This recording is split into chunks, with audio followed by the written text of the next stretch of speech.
Ay, gumagawa si tatay ngayon ng nameplate ni Chloe para bukas. Ayan. Dahil marunong siya mag-drawing, marunong din mag-lettering. Lettering ka, sir! Ayan, ginagaya ni tatay. So, tingnan natin mamaya ang finished result. Ayan.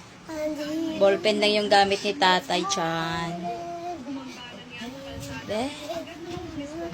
Wow, tingnan natin ang finish na gawa ni tatay later. Apo na doon, kain na. At tapos na pala si Chloe. Ulam niya ay atay ng manok. Si Chloe nagluto? Chloe nagluto? Wow. May kalamansi, ginawang liver spread. Yummy?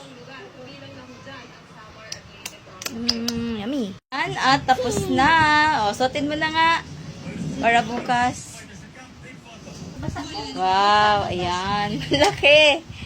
O, ready na mag-sleep si Chloe tapos na mag-half bath. Good night. Patingin. Ano sabihin mo kay tatay?